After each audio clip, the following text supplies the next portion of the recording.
Ladies and gentlemen, it is race day here in Sin City, as for the first time in Season 13, the Formula College World Championship takes on an oval here for the all-on-black 250 at Las Vegas Motor Speedway. Good evening, everybody. I'm your host, Cade Corbin, joined in the booth by producer and previous FC winner Ryan Whitlock, set to bring you live flag-to-flag coverage from the virtual Las Vegas Motor Speedway. Now, Ryan, as I've said, this is the first oval race of the season and the first oval race since the big update to this Dallara iR18 INDYCAR. What are the nerves that the drivers are feeling getting ready to go racing at full speed for the first time this season?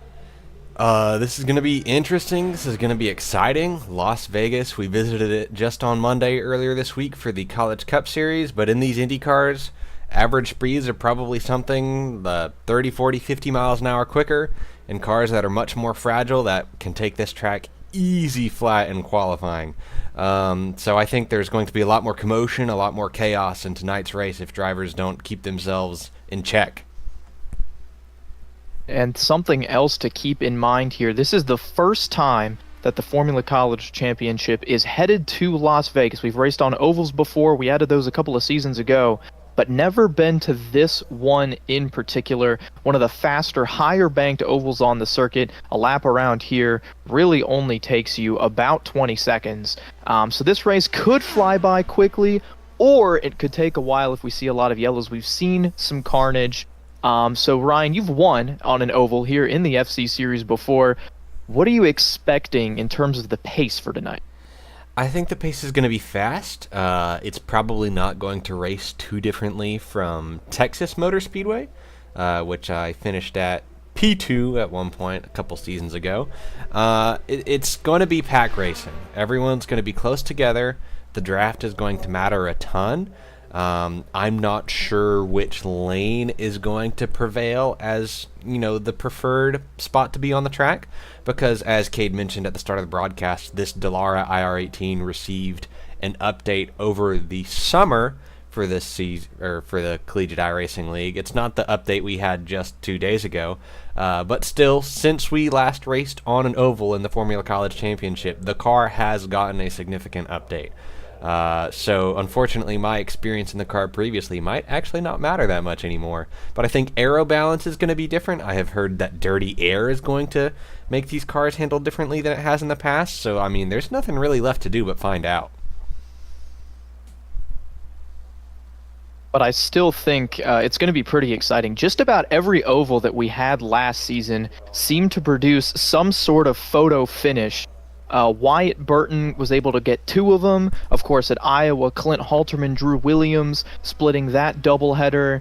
And so I think we're going to see a little bit more of that tonight, even if it is a little bit different. Can't forget Egan Lamar winning Michigan last season and Iowa a couple of years ago. He's in the field tonight, as well as all of those drivers. Qualifying has actually wrapped up, so we could take a look at the starting lineup if we have that ready.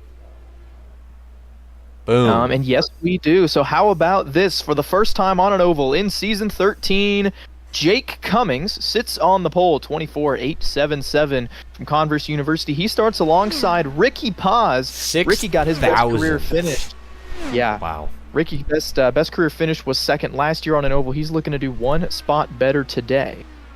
Back in row 2, pair of Clemson alums, drivers who love this track, Nick Stockner from Clemson University and Drew Williams, also from Clemson. And rounding out the top 5, Ooh, just I do want to behind shout out. Sorry, Kate. I do want to shout out those 2 paint schemes. Look at that. I made those. Sorry, I had to shout out. All right, all you, Cade. Yeah, behind them, a paint scheme not made by Ryan. Look at these 2, separated by just a single thousandth. Andrew Voigt snags the final spot in the top 5. I believe that's his best career starting position. Lucas Moody will start to his outside from Ball State.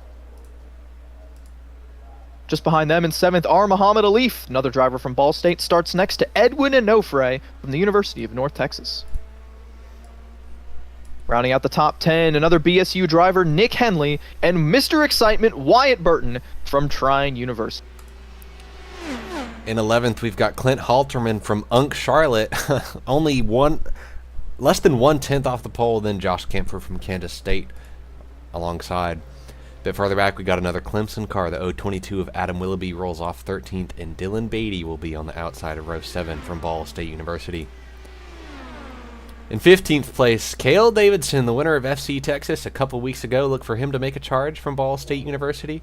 And then Thomas Crump from Clemson University starts next to him in 16th. Alex Finnerty from Unk Charlotte rolls off 17th with Keegan Kalick, rolling off outside of row 9 in 18th. Nolan Starkey from Trine University, probably going to try to pick up a couple things from his teammate Wyatt Burton, rolls off in 19th with Esteban Munoz from Florida International in 20th. Logan McKim 21st. Sorry. Oops, sorry.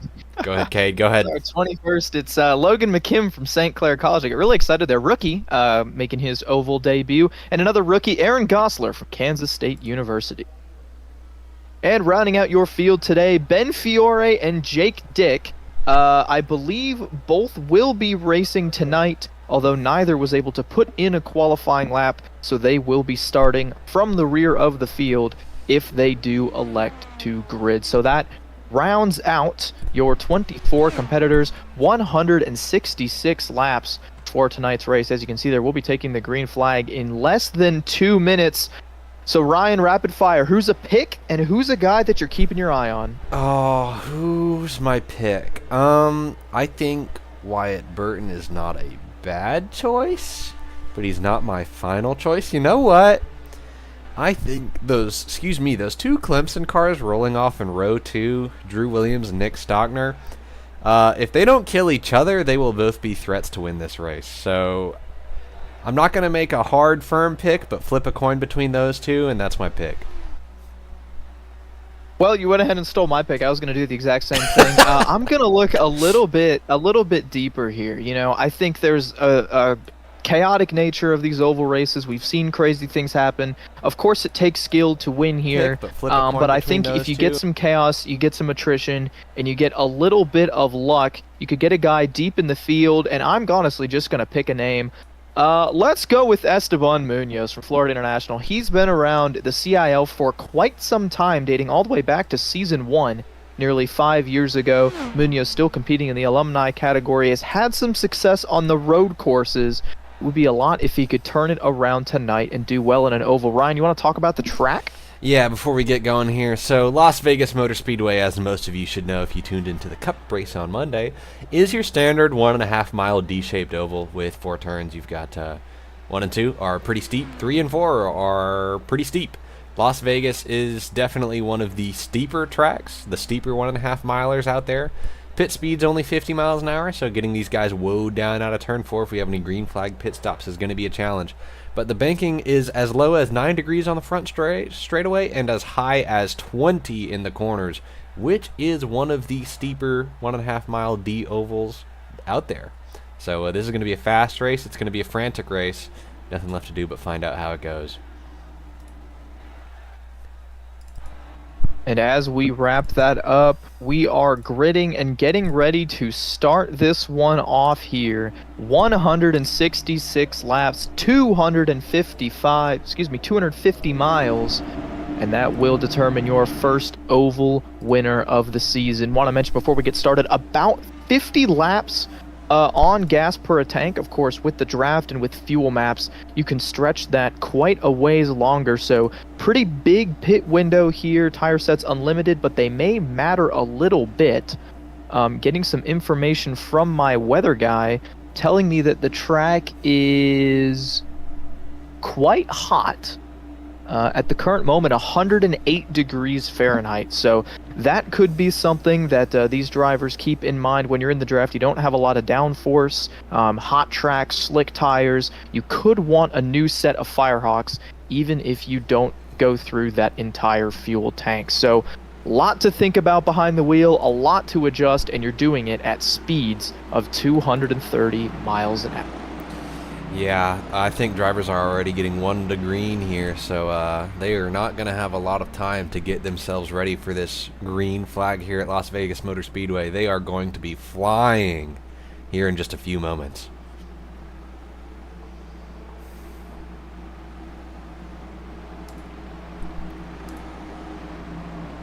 The pace truck leads them down the back straightaway. It's going to be Jake Cummings and Ricky Paz leading us to the line. Both of these drivers top 10 last week at Sebring. Race that was dominated by our Muhammad Alif, giving him the early season points lead, but those are about to be shaken up here tonight. The only time we'll see them run double wide into turn one, every restart after this will be single file. So we'll see if they can handle this one. 12 rows deep, 24 cars here in Sin City. The safety truck gonna pull off and give control of the field to the driver from Converse. Leads the field into the tri-oval, through the restart zone, and we are green flag racing here at Las Vegas.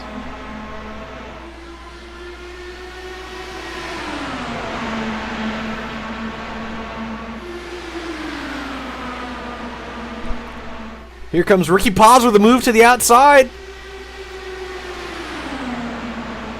Is he going to make it stick?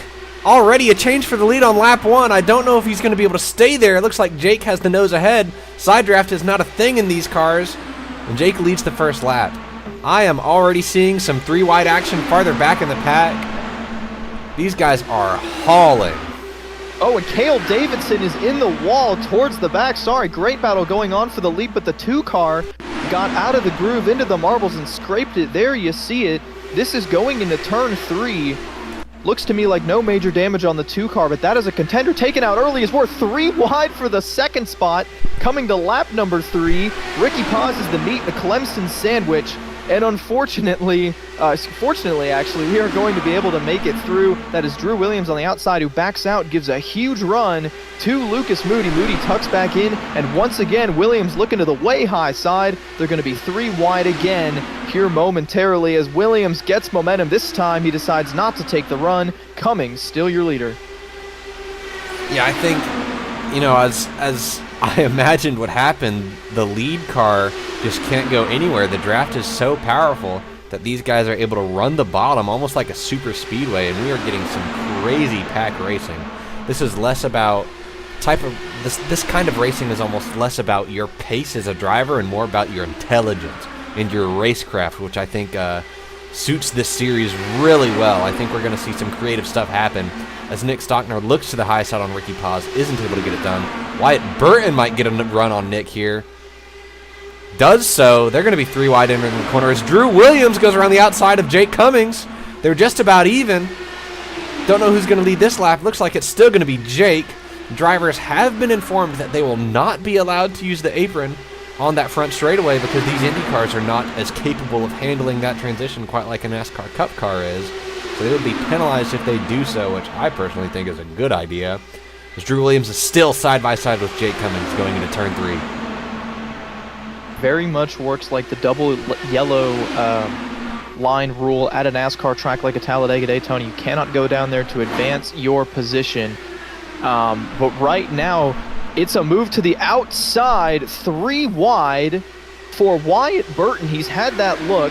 Don't think he's going to be able to make it work down the back straightaway. I think that's something that the drivers are kind of testing the waters out a little bit. He's going to try it again here in 3 and 4. Not really committed to it, right? He's got the nose in clean air. He's got a run, but he's not necessarily intent on taking it here. He just wants to see if he can get it to work, see if he can get it to stick. That's a tool that these drivers might be able to develop by the end of the race. If you're trying to make a last lap pass, you may have that third groove as an option. We'll see. Right now, the second groove working pretty well for Nick Stockner. He's going to hold Jake Cummings low on corner exit, try to get some momentum, and see if he can't take the lead in Vegas.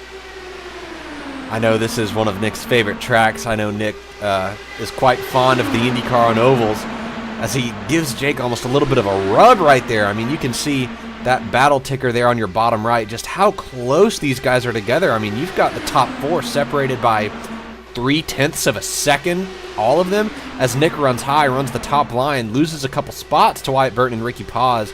Maybe he's backing out of a situation he doesn't love, or just not putting his car quite where it wants to be yet. It looks like he had a little bit of an aero-tight situation, and he is going to lose quite a few spots now. Top of 3 wide with Keegan Kallick, and that purple car there is Josh Kampfer from Kansas State. working his way up inside the top 5. Now, I believe this is his CIL debut.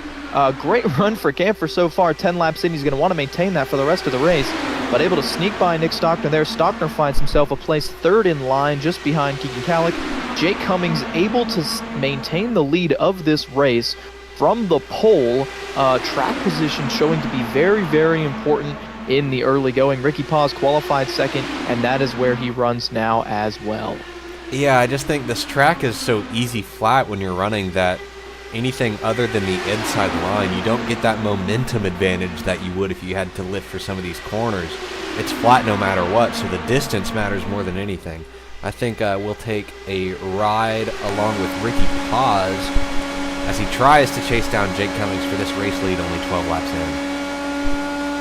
And he's really got a decision to make right here, right? He's definitely going to get a run down the straightaways, but you can see him kind of offset a little bit. I don't know if that was a defensive move or if he maybe just wanted to not get as much draft, Ryan. I don't have nearly as much experience as you do driving IndyCars at ovals, but it could seem to me like a little bit of a strategy. Maybe he doesn't want that big of a run. He's content to run 2nd. Can you offset that nose and actually get less draft to try to keep yourself in line?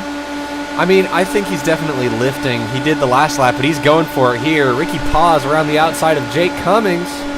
Is it going to stick? Jake has the preferred position right now. Wyatt gets hairy, nearly makes contact with Ricky Paz, I do believe. They are even going into turn 3, but I know for a couple laps there, Ricky was for sure lifting just because that inside line matters so much that you don't want to give it up unless you get a huge run. Wyatt Burton looks to the top side. I don't think it's going to matter going into turn 1. That shorter distance matters too much. Ricky's going to have to be careful and get back in line here before Keegan Kallick closes back up and fills that hole on the inside line. Yeah, positive exactly what we were talking about. He made a run, but he didn't have enough momentum to make it stick, so he opened up that bottom lane, and the hole was nearly filled, but Burton decided to try 3 wide top, and that opened the bottom for Kallick. Kallick had to back out, and he now sits 3rd in line. New player in the mix, that's Dylan Beatty, the driver from Ball State. Really great run last week at Sebring, now showing he can get it done turning left. He sits 2nd in line behind Wyatt Burton, although that outside lane seems to be slipping back just a little bit now. That inside lane definitely showing to be preferential in the early going. I have had he sneaks into the bottom there. Wow. I have had a couple people mention that maybe this updated IR18 tire wear matters a little bit more than it used to. I know in my previous experience with this car, as the run went on and you got less and less fuel and got more wear into the tires, it didn't necessarily affect your ability to make lap time. It was just harder to drive and usually looser. I don't know if that's going to apply here at Las Vegas. I don't know if you are actually going to start losing time and really having to lift for some of these corners. It seems like a lot of these guys are just lifting based on their battles and their positions relative to each other, rather than having to lift to actually make the corner, as Ricky Paz gets real close to Wyatt Burton there. And Dylan Beatty just gets turned! Who is that? That's Nick Stockner! What happened there? Oh my gosh, they are still wrecking! Adam Willoughby is sprinting like a top! What just happened there? We are riding on board. Here's a look at Dylan Beatty going into turn 3. What happens? Well, he's in the draft of Burton, and Stockner washes up the track. Another tight Nick situation comes up from that 124 car, and that is Adam Willoughby gets turned into a rocket and sent to the moon. Comes to rest with the help of his teammate lying dead on track. Now that one angle wasn't enough to make a decision. Here we are riding on board with Nick Stockner again going into turn 3. Does he come off the bottom? Does Dylan come down? Oh, Nick got tight. I think Nick got aero tight. Right as I was talking about, maybe the tires are starting to matter. Oh! Yeah, that was Adam. As Cale Davidson decides to stay out. Interesting call from him as Jake Cummings and the rest of the field comes in. This probably is going to be a 4-tire and full fuel stop, I would imagine. Surely, although a million %. If you're taking Looks gas, like the there's order. no reason not to take the tires. Looks like the order is going to stay about the same. So Davidson could be playing a little bit of strategy here. We saw him get into the wall early and kind of ride around at the back. He didn't try to drive his way back up through the field. So he may have been saving some tires. If they are going to wear a significant amount, more than last season, it is definitely possible that he rode around in the back a little bit, didn't build up unnecessary heat. He obviously had a lot of draft. He was able to maintain the pace without pushing the car through the corners. So, you know, I think this is it's an interesting call from Davidson. It's going to get him clean air. It's going to get him track position. So we'll just have to see if he can keep it without as much grip as his competitors. Yeah, I mean, I don't think it's really going to matter because all the leader has to do is put his foot on the ground and hold the inside line. I mean, we saw Jake do that to great effect. It's certainly not to rag on Jake any. I think that's just the nature of this car at this track. We'll see what Cale can do. Like you said, his tires are old, and gas makes it about 50 laps. So if we, you know, knock on wood, get a green flag run here, you know, I was thinking it. I think my thoughts did some commentator cursing as Adam Willoughby beats the pace truck out of the pits. But I was thinking, man, you know, we started a race and went 19 laps under green, something like that. And then as soon as I think that, the wreck happens. I don't know. There's not really a way to tell for sure how this strategy is going to shake out for Cale Davidson. And I have no way of knowing for sure how his tires are going to handle it. But I do know for a fact, restarting single file, he's going to have the advantage going into turn 1. We'll see how quickly the pack gets grouped back together as they, it'll probably take them a couple of laps or so to form up. But we do want to mention for Stockner, Willoughby, and Beatty, they do have a fast repair available. Looks like in the time it took Willoughby to tow to pit road, he went 1 lap down. We'll see if he's able to get that lap back at some point. Wave arounds and the free pass are in effect for this season. So plenty of opportunities for Adam Willoughby to get back in this fight. Dylan Beatty still sitting on pit road, and yes, Willoughby does get his lap back for the moment. So pace truck's going to pull off. Cale Davidson, Jake Cummings, Ricky Paz, your top 3. They're going to lead us back to the line, and once again, we are racing at Las Vegas. Green flag back in the air. Great jump for Cale Davidson. Before we really get any crazy racing action, I do want to give you a shout out. Kay, great mention that we do have a lucky dog this season in the Formula College Championship. They are getting feisty in the back already. And there is one fast repair for the oval races because we just really felt like as an admin team it was impossible to stay in the race after something happened. And Jake Cummings makes a move around the outside, gets that toe down the back straightaway. Looks like Ricky and Wyatt are going to follow him. They are 3 wide across the line going into turn 1. Ricky and Cale are oh so close, and that's contact. Ricky is in the wall. And I think everybody else was somehow able to get around the 19 as the driver for Valparaiso went spinning across the track. Just looked like he got aero loose on cold tires, and around that car went. But I mean, Ryan, this one started half a lap before it actually happened. Yeah, I mean, I think just what happens here? Ricky tries holding Cale tight. Does he come down? I don't know. All right, I'm gonna commit a sin and use the chase cam just for the sake of curiosity. Ooh, I don't know how that's gonna be ruled, guys. It's not my job. I'm glad that's not my job tonight because I don't know how I would rule that personally. But Ricky is gonna have to use that fast repair for sure. That left front is a wobbling. Update on the first wreck. Nick Stockner still in the lead lap, but given an EOL penalty for being deemed at fault for that incident. We'll see what the stewards decide to do about the second caution of the day. Shout out to Jordan, putting in the work tonight in the stewards booth. Oh yeah, big shout out to Jordan, as well as new coming steward Luca, who's going to try and learn a thing or two from Jordan Ricky, who has done quite a lot to steward our FC races in the past. I think while these folks are under caution, we're going to take a super duper quick break and come right back when they go green.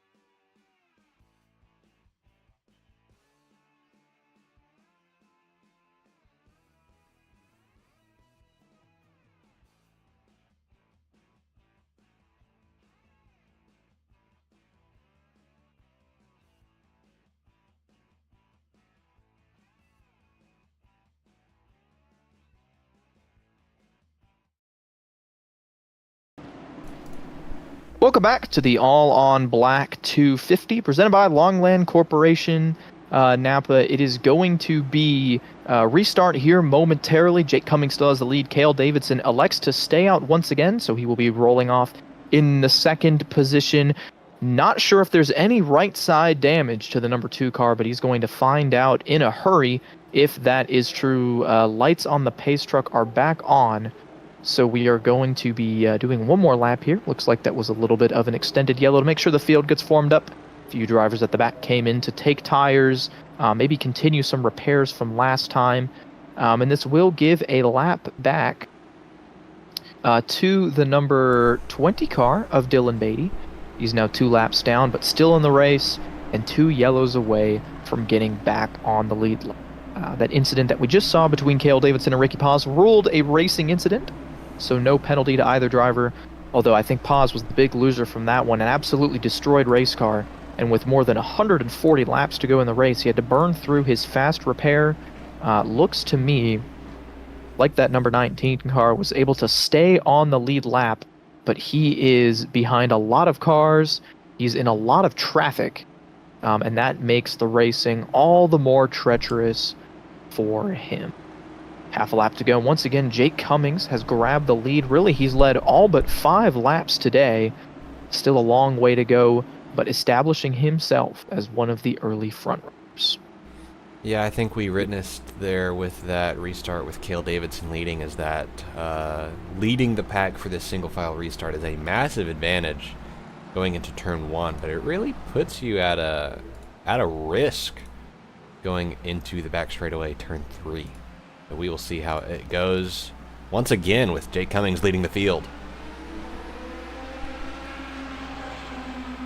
A little bit of a stack up in the back. Looks like it was able to get shaken out. It was Nick Stockner and Ricky Paz again. Both those cars still rolling. Everybody is fine, and we are getting grouped back up. Now it's Davidson's turn to get the run down the back straightaway. Peeks out super early with Wyatt Burton maneuvering behind him. They're going to be side by side, dead even into turn 3. Here goes Burton, going to try to make it 3 wide on the extreme high line.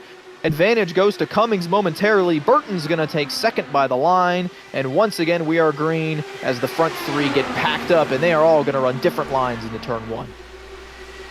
I mean, like I've said a couple times, that inside bottom line, all the leaders got to do is hold it and keep their foot flat. Make the guy on the outside do the work as Cale Davidson tries for it again. But, I mean, I think we're only 20 laps in, and we've already witnessed you really have to do something crazy for the outside of 3 and 4 to work. As Wyatt Burton looks to try, I imagine he lifted going into turn 1 there, decided to preserve the inside line track position as opposed to trying to make the move. Cale Davidson goes for it again. Wyatt Burton goes for it. Don't think it's going to happen. We'll see if I'm proven wrong.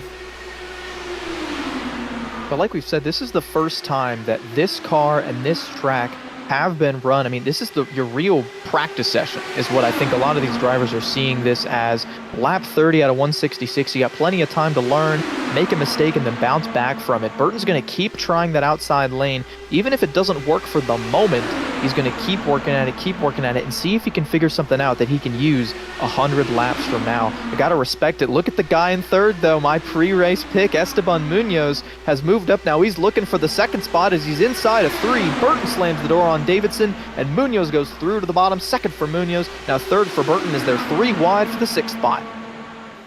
Yeah, the pack is starting to get really close up together as Esteban Munoz swerves out of line. Really sudden move. Just being aggressive, trying to make something happen. Wyatt Burton still rides behind Jake Cummings, but Esteban Munoz in that 009 FIU car is trying to make something happen here early on in this race. We are only about a fifth of the way through. So now it's his turn to learn. He is leading that lane. He's got Cale Davidson behind him. Davidson going to peek out for clean air on corner entry. I think maybe trying to widen that entry up just a little bit.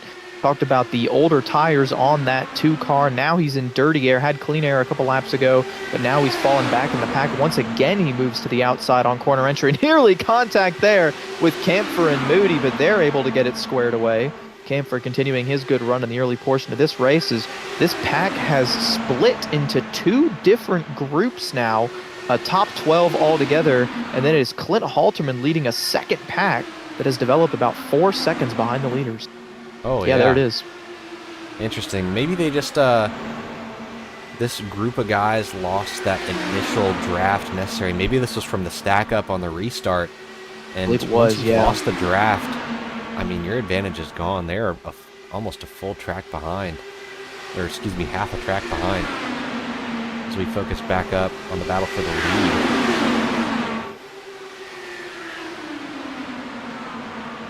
Still Jake Cummings out in front. Wyatt Burton doing what he can on that inside line. Looks like there's a latch car a little bit ahead of them. Hopefully doesn't interfere too much with the racing action we're getting to watch right now. I'll scroll through and see who that is. Looks like it's the 096 of Nolan Starkey. His first oval race on for the FC Series. Also a driver from Trine. I don't think he's going to have an opportunity to play any tactics with the 26 of Burton. Tactics at these speeds, not really something that you want to see. Maybe you could do it on a road course, but not out here at Las Vegas. Now riding along with Cale Davidson, he's going to have a front row seat as they catch this lap car. And it looks to me like Nolan Starkey has had something happen. He's already 1 lap down, so right here would put him -2. With the wave arounds and lucky dogs, hopefully he's not going to fight these guys too hard. We've seen that have an issue with that in the past, where lappers would block the leaders much more than necessary. So we'll see what Starkey does. But right now, Cummings and Burton, top 2, are closing in rapidly on his tailpipe. Yeah, here we are riding with Wyatt Burton as they approach the rear of Nolan Starkey. Hopefully Nolan just picks a lane, doesn't interfere with this race too much. I know Jake would rather Nolan stay high, but Jake might not get his choice in the matter. This might shake the field up just a little bit. The presence of a slower car blocking a line that some other drivers might prefer to use. Not a problem yet. Wyatt just decides to hold station there behind Jake. Preserve that track position. He's where he wants to be. Still plenty of time left in this race as he makes the move to the outside. Don't think it's going to happen. And Starkey didn't do anything wrong there, just kind of held the inside line. I'm surprised they were able to go by him as quickly as he did. Wyatt leads that lap. I thought he was... Whoop. Here comes And Munoz looking for more. We do have an update on that restart. The shakeup was apparently caused by Edwin Onofre. Driver from UNT has been given a black flag for whatever happened there. Checked up a large portion of the field. Onofre is in that second group. So that is what happened there. Now Munoz getting around Burton and looking for the lead. He's got to the outside of Cummings. And he is going to find out real quickly what Burton's been experimenting with here. You just cannot get a run on corner exit. Still Munoz is going to try it. He is right there. And if he can hold him tight on corner exit, he might get a shot. But exit of turn 2, I'm just not seeing anything. And right here at exit of 4, it really doesn't work with the tri-oval, giving the inside lane the shorter distance around. Yeah, I mean, Esteban Munoz is certainly trying on Wyatt Burton. I think Esteban has been the one who has been most able to make that outside line work so far. But, I mean, as Wyatt comes right back on him, I don't think Esteban is going to be able to stay there. It is possible, this is just me spitballing here, that as the race goes on, the guys who are ever so slightly nicer to their tires might be able to make balance adjustments later on in the run. That means they are more able to maintain momentum on the high side. It's just me spitballing. We'll see how that actually shakes out. But, you know, it could be something drivers need to look out for as we get later and later into this race. Another thing that I'm looking at that's a little bit different than last season is the way that the pack is sort of starting to stretch apart. You've got a few stragglers towards the rear. You can see that's Cale Davidson, I think Logan McKim, Nick Henley. Few cars back there are kind of just barely hanging on. They're getting a little bit of the draft, but they're not being able to stay in this 2 and 3 wide pack racing that we might have expected. So that's another thing. Maybe tire wear is coming into play for those guys, and they just aren't able to stay in the throttle as much, and they're in danger of losing the draft. Also, you've got to think about lane choice, right? If you're really trying to force the car around the top, that could wear those tires out either more or less depending on how you do it. That is something you've got to consider as well. Yeah, I think I'm gonna knock on wood when I say this, and hopefully not commentator's curse, but these guys have been fairly tame in this race. I think, the dominance of the inside line is showing itself as Wyatt is trying to shuffle his way up there. One driver who has certainly got more of a presence at the top than he did earlier in this race is Muhammad Alif. But I mean, still, he started 7th and now he's 5th. So I mean, nothing crazy, no major shuffling just yet. Hopefully things kick off a little bit more as we approach perhaps a pit stop window for a few guys. Something to consider as well is that this is a little bit of a smaller field. We're used to seeing maybe closer to 30 cars, and tonight we've only got 22 that took the green flag, and already some major issues for 2 or 3 of those guys. You can see it looks like that's Aaron Gosler coming off pit road. Not sure if that's a strategy call or if he had some sort of other reason to come to pit road, but that's going to make him our 7th car in the race, but off track. So you're looking at already only 15 cars in the lead lap, over 100 laps to go, and all of them very, very seems to be experienced and a lot of race presence. They know you can't win the race right now. It's not a sprint race. Save your stuff, be around at the end. And Ryan, something you like to say, to finish first, you have to first finish. Well, I certainly wouldn't say that I coined that. That's a Michael Schumacher quote. I just certainly like to say it to a lot of my UAH drivers. Because it's true. Gotta be around at the finish. As Wyatt and Esteban basically just seem to be trading position behind Jake.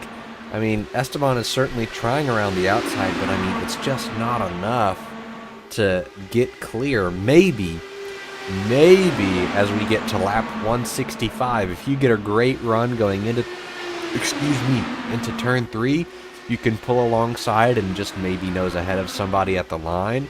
But based on what I've seen for these last 50 laps, it is almost impossible to clear the leader trying to pass him around the outside. I haven't seen, I don't think, one person do it successfully tonight. So hopefully someone can, because I would like to see a real battle for the lead. But Esteban and Wyatt, I mean, are certainly still entertaining us for P2. That is for sure. So I guess this is more of a question for you here as a driver. Does it help you to have somebody behind you? Oh, he's back. Sorry. Internet in Florida is not good down there in the swamp. But like right here, Burton's going to pull out a line and the 009 is going to go with him. Is that going to help push that car ahead? Or is, that's something that really just doesn't have as much of an effect on open wheel cars? So are you asking if the car in front gets an advantage from another car being behind it? Yes, not necessarily a bump draft, but at least pushing that cushion of air that air into effect. The gear car. Basically not at all. I can almost guarantee you that Jake is just running full beans right now on the bottom, not having to lift whatsoever, and probably not even going much faster than he would driving solo. Also, the INDYCAR has basically no side draft to speak of, as Muhammad Alif tries to look around the outside of Wyatt Burton going into turn 3. But, I mean, the side draft in a cup car, as they're gonna go 3 what? No, they certainly thought about it, as Wyatt almost clears himself on Muhammad Alif. Now he is so. But I mean, if you think about a NASCAR stock car, you've got those closed fenders, and then you have the massive vertical spoiler, so it's very easy to pack air as another car onto that vertical surface. Whereas these Indy cars, you're not only dealing with the aerodynamic wake generated by these rear tires. I mean, look how itty-bitty tiny those rear wings are. Packing air onto those isn't going to do you any good. So the side draft in the Indy car just isn't even a thing. The leading car doesn't really get an aerodynamic benefit. I mean, we're watching it right now. Wyatt Burton had Muhammad Alif right behind him and made virtually no ground on Jake Cummings. So just some of the nuance and differences between, an Indy car and a stock car and the way they might race in completely different ways on the exact same track. We are seeing some pit stops starting out right now as well. Dylan Beatty coming to pit road. Keegan Kalick along as well. with... Oh, okay, well, that's because That's he's missing heavy his damage to nose. the 29 car. Sorry, Muhammad Alif. Wyatt Burton. Cale Davidson going to be coming in this lap as well. Remember, he's on that strategy. He has yet to pit, and his fuel tank has got to be just about empty. So we did get a long green flag run, and he is going to be the first one to pit. And if we do see a yellow sometime in the next 20 laps, that will trap that 2 car 1 or more laps down. Going to be very interesting to see where he cycles out and if he has any sort of advantage on the undercut. You know, I will tell you what I think will be the determining factor in this race is, since I'm quite sure that Jake, actually let's watch and observe. Since I'm quite sure that Jake is just holding the bottom and keeping his foot down, his fuel mileage is going to be significantly worse than that of the people behind him. I don't know what fuel map he's got it in, but still, to a certain extent, fuel maps don't help that much when you're never lifting. So Jake might actually have to pit sooner than a lot of his competition, and the overcut, the undercut, more than anything, how good your in-lap and out-lap are will have a big effect on this race. I don't know if drivers have been advised to pit going into turn 3 rather than off of turn 4, but I certainly hope that's what they do, because that is certainly the smartest thing to do. But yeah, I think in-laps and out-laps are going to be what decides this race, because nobody has had any real challenge for Jake Cummings on that inside line today, as Wyatt tries, but I would bet $10 and a Taco Bell Crunchwrap that Wyatt's not going to be there by turn 1. I will say this, last $10 last Taco Bell. lap. Yep. Last lap. The interval between the 2 cars, though, was only 5 thousandths of a second. So Wyatt Burton was close to getting the run. Remember, you're talking about the last lap, coming off turn 4 on lap 166. If he can get half an inch more of a run, that would effectively give him the win. So it is possible that we could see this move work out for the race win, the battle for the lead. You've got to remember, too, track conditions are going to change. Anything can change. The driver, where they have their ARBs set, all of that. So it is possible, but yeah, Wyatt Burton getting clear for the lead, I just don't think that's going to happen if it stays like this. Yeah, I completely agree, Cade. I would absolutely not put it past whomever is running P2 against whomever is running P1 on lap 165 to get just a nose clear at the finish line. I don't think clearing a driver, into turn 1 is possible, but you don't need to lead laps other than the last one. So that's a great point. Certainly the battle for the lead, we haven't seen any real challenges today, but all that matters is lap 166. Burton again's going to try. Look farther backwards. Sorry, Cade. Take a look at Cale Davidson, since I do believe he was one of the higher net running drivers to make his pit stop based on his strategy decisions. He's currently running 17th, just behind Andrew Williams and I believe Adam Willoughby, so at least he's got a little bit of draft to work with. I'm curious to see when the rest of the front of the field pits, how it'll shake out relative to these guys who already have. You know? Yeah, Williams has already pitted. Adam Willoughby actually has not made a stop yet, but he was involved in that snafu at the restart and then actually fell off from the second pack. So Willoughby has a gap up to Halterman, who's the next car for position for that 022. As you can see, it's kind of just one long train now that stretches all the way around the track. The top 2 have broken away, and it looks Top to me 3, like... rather, yeah. Esteban Munoz is all the way back to P6 now. Somehow the 009 lost a lot of track position, and that shook up this field. It dropped Kampfer back. He doesn't have the draft off the leaders anymore. Andrew Voigt's been able to move up to 7th in all of this. And you've got Nick Stockner there, is actually much closer to the leader than he was before. Stockner working with Paz, Halterman. You can see the rest of that group there. They've actually gotten closer to the leaders. But it's all kind of just spread out a little bit now. I do definitely want to point out, however, that the entirety of the top 8 hit during that yellow on 49 laps ago, and the fuel window is in the realm of 50, so these guys are going to have to think about pitting here pretty soon. We saw Davidson go 57, but that was with 2 yellows to put it in map 8 and save a little bit.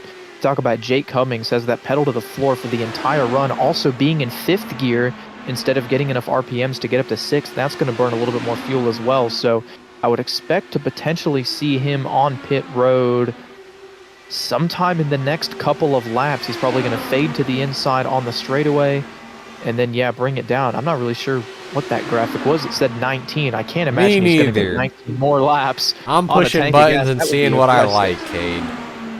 That's a button for sure. There we go. Got a little behind-the-scenes look there, everybody. Yeah, I think some guys are starting to make their stops. I do believe Adam Willoughby was picked. No, I'm mistaken. I apologize. Yeah, I think Jake just made the call to come in. I saw that notification on the bottom right of my screen. Is Jake coming in this lap? He is! Hitting off of 4. Yeah, to my knowledge. So is Munoz. Munoz in as well. Heavy on the brakes, locking up that 009. Logan McKim in the pits as well. The series director did not make any announcements about having to pit on the back straight before turn 3. So, you know, definitely props to Jake for saying, hey, he's pitting. I'm sure a lot of his rivals expected that, given how many laps he led and how little fuel he would have been able to save doing so. I am curious to see where he comes out relative to his rivals. He is currently functionally P12.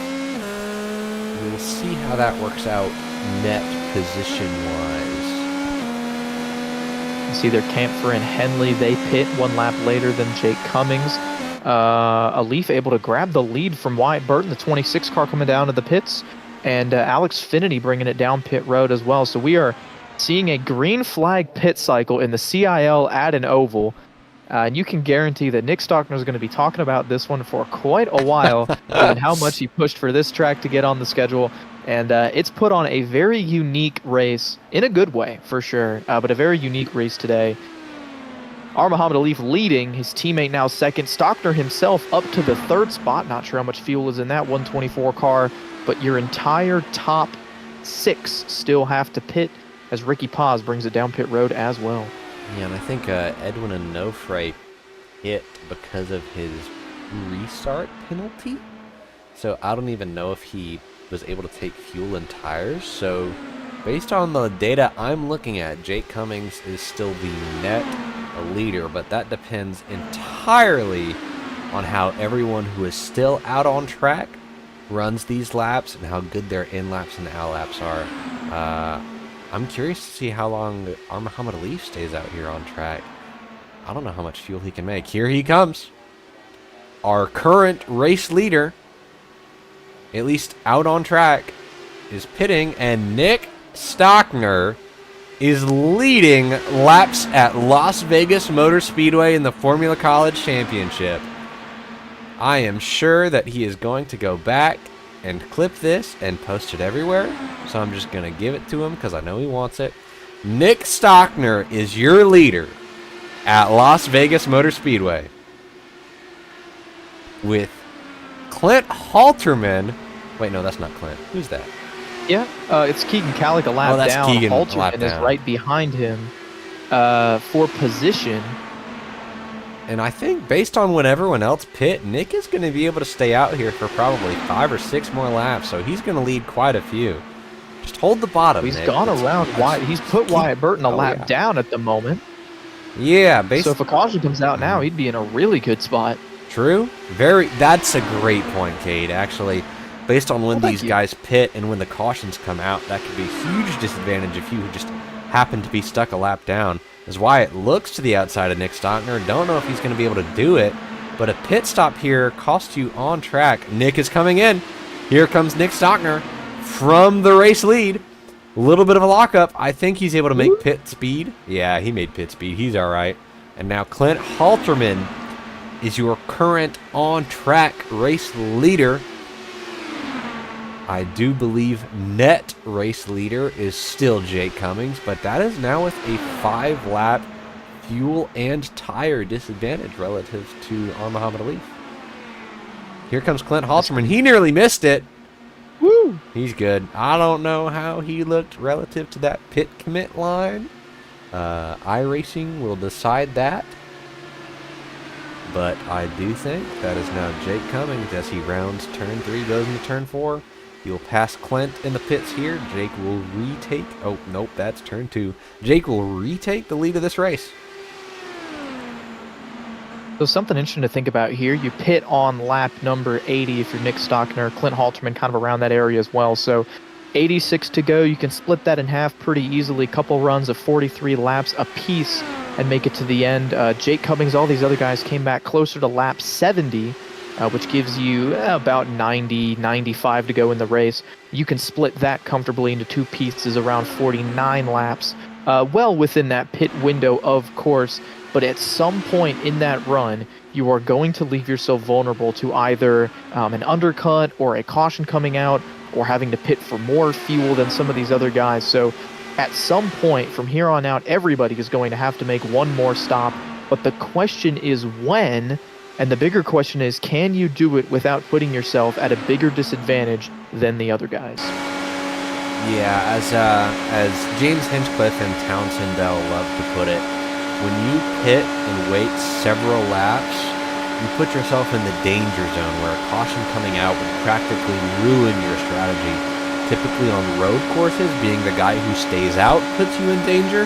On ovals, because you frequently go a lap down, hitting early puts you in the danger zone. So, I mean, there's a lot of strategy things going on here tonight. And we have no way of knowing how exactly it's going to shake out as Muhammad Ali gets close to the gearbox of Jake Cummings, but they enter turn 1 before he can get alongside.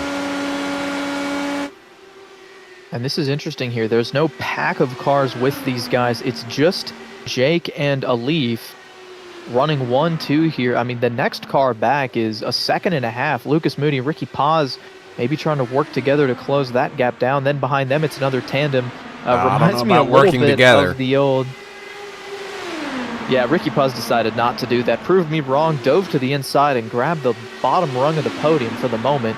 But halfway in this race, it was just a few laps ago, so cross flags have officially flown. We are in the back half of the event. It's flown by. I mean, half the race in less than 40 minutes. Pretty impressive here. Is what's Ricky going Paz on with Ricky? Give the spot. This does look like a little bit of teamwork. Gives it to Lucas. Interesting. Maybe they're swapping to save fuel. Ricky's gonna get the run. He's going to be able to take that run, and if Munoz allows Moody to get clear, it's going to allow Moody to get back in line and maintain that momentum. Basically, the car that gets the draft doesn't have to lift to stay in line. He can maintain that momentum, take the lead. We'll see how much this brings their lap times down. They are 2.5 seconds behind the leaders. We'll see what that interval is next time they cross the line, but they could very well be closing in a few tenths a lap and to get back to the leaders before the next pit stop. Yeah, I'm curious to see how this shakes out. They're definitely doing something. They are for sure planning this. I mean, we've seen 2-3 laps in a row. Well, I mean, as we say that, Ricky holds the bottom. 2.6. Yeah. Interval's gone up. I almost feel like it would be better if they swapped every lap rather than twice a lap. But that is a strategy to save fuel. I mean, as we witnessed with Jake Cummings, simply by leading almost every single lap at the start of this race, he was at a 4-5 lap fuel disadvantage relative to others. So if you can swap who's lifting and who's going full throttle into the corners, then that makes it better for the both of you. Their gap to P2 is widening.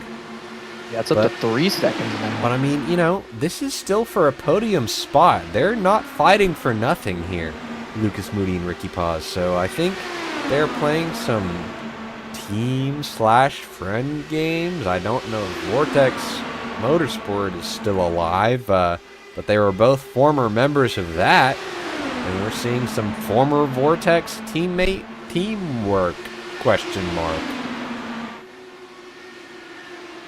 I suppose I'd be remiss to say that Vortex has been mentioned. But yeah, they're losing more time. It's down to 3.5 seconds. Do you think it's possible? Do you think it's possible that they would be able to get 70 laps on a single tank and make it without pitting? Absolutely not. Okay. It seems like 60 is the max. They would have to do some ridiculous fuel saving to make 70 happen. Yeah, I don't think you can swap the lead and make 70 happen. Maybe if you're 4th or 5th in line and stay there, but no, swapping the lead, it's going to give them an advantage, but it's not going to be a huge one. But, you know, as we've said a couple times before, how the cautions come out can change everything, so we don't really know. And if the cautions don't come out, it looks like it's going to be a battle between Cummings and Elite to see who can get on and off pit road better. Sorry, go ahead.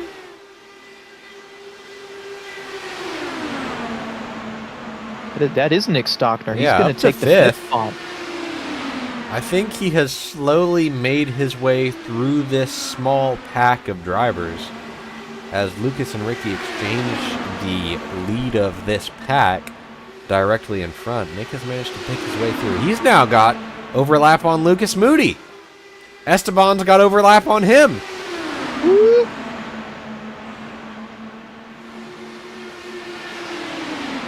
Do you think Nick is going to play this game? Do you think Nick is going to let him just keep swapping, or do you think he's going to start to push the issue? I think Nick is going to let them play this game for a couple laps more, but if he gets an opportunity to get alongside the person conceding track position, he's going to take it. Nick is not the kind of guy to back down from any opportunity. Sometimes for better, sometimes for worse. Huh. And I don't think that's an unfair assessment. But, oh yeah, he's going to go for it. If he gets even a sniff, he's going to go for it. But he's lost a couple car lengths relative to Esteban Munoz, but Esteban can't do anything about the Lucas and Ricky Tango going up in front of him. The Tango has brought down the gap a little bit. It was 3.5 seconds. It's now just around 2.8, if I'm reading this correctly. So it could be working a little bit in their favor. They finally found something to bring the gap back down to the front two. Expecting pit stops sometime in the next 15 or 20 laps. So if they can, they want to bring down that gap as soon as possible before they have to hit the pits. Yeah, tell you what I'll do is I'll do like, there we go. Oh wait, did Alif just make a pass on Jake? He did. Alif just cleared Jake. Clear for the lead. I didn't know that was possible. Oh, I went back too far. All right, well, we'll watch it. How did this happen? Crowbar on board. He's able to get a really big run. I mean, yeah, that must have been a crazy run. I haven't seen that happen all day. We might get a couple laps here to see how this happened. That's straight away. Does he get the run into one?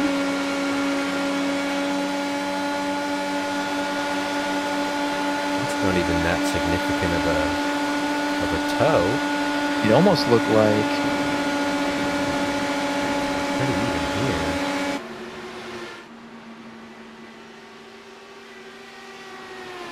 He was already alongside going into 3. Well, hot dog. He made the outside lane work. Everybody else is going to try to maybe find a way to look at that, analyze that, pick that apart, and figure out if they can replicate it. Because if you can do that at the end of the race, that could get you the win. I mean, yeah, that's the only time I've seen someone do that. Maybe that was what we were mentioning earlier, where drivers who were just ever so slightly better with their tools, ever so slightly better with their roll bars and their tire management, even if it's so difficult to get a run around the outside of 3 and 4, if your tires are just that much better and you can maintain 1 mile an hour more momentum, that might be enough. And it's also worth mentioning that our Muhammad Alif is on 5-lap fresher tires than Jake Cummings here. Good point. He's also going to be able to run longer when we do hit those stops. Trying to, talked about earlier, minimizing that danger spot that you don't want to be in. Gap now 2.3 seconds back to the third spot. So with our Muhammad Alif leading this duo, the pace seems to have gone down just a little bit. The way that it happens, also not all the way down on the white line. You see that? He was about a lane up there in 1 and 2. Yeah, that's... Because I guess in a way that's still protecting the bottom, which you absolutely want to do here, but you're giving the car behind you just that little bit more turbulent air, which means he's having to ask just a little bit more of his tires. I'm not sure if that's on purpose or if that's just what happens to be happening as they approach a lapped car here shortly. Looks to be the 3 of Logan McKim, driver from St. Clair College. He is still on the lead lap at the moment. Throughout this entire pit cycle, he had lost the draft, but stayed on the lead lap. Now he's going to concede that spot to our Muhammad Alif. Nearly brushes the wall. Big run for Jake Cummings.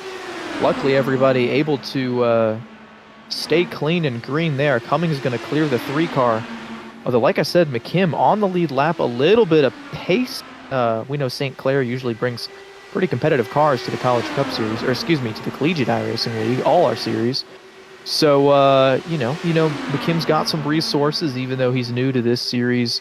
He might be able to stick with these lead 2 and, I don't know, influence this battle somehow. We'll just have to see. Yeah, I mean, if he can stay in that draft, that would certainly be an advantage for him. That would make him the lucky dog, which we did just add to this season of the Formula College Championship. But it seems like Alif has got quite a firm grip on this lead right now as we look a little bit farther back to the continual trading of the second pack lead between Ricky Paz and Lucas Moody for what is actually Q3. Still a podium spot, nothing to turn your nose at, for sure. The gap's still 2.5 seconds. Nothing to it the past few laps.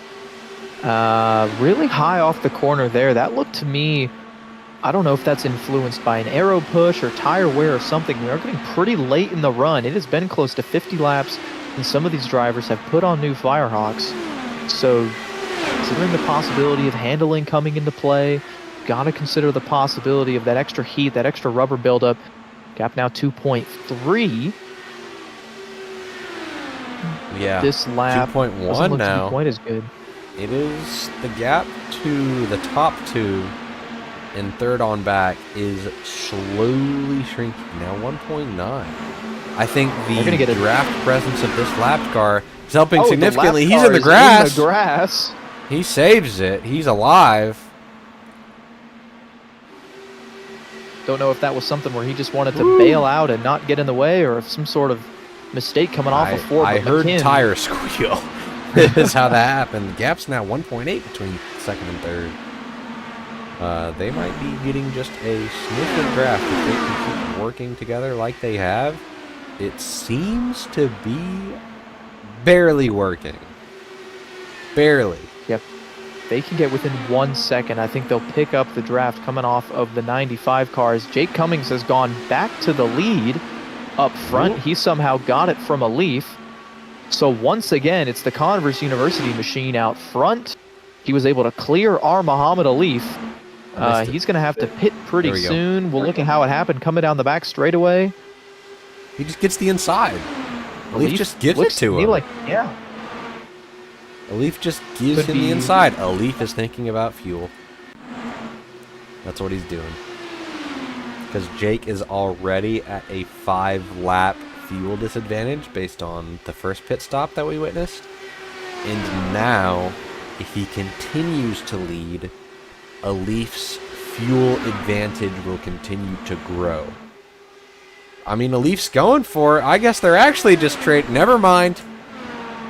I'm a little wrong. bit of swappy going on for the lead. Gap down to 1.5 back to Lucas. They're feeling the threat from hit third. Pit road. They are feeling the threat from third is what it is. So they're now doing a little swippy swappy. Who's that coming in? Keegan Kallick has just been on pit road. He was the first one to do it. A lead lap car decided it was time. 52 laps to go was enough for him to make it on fuel.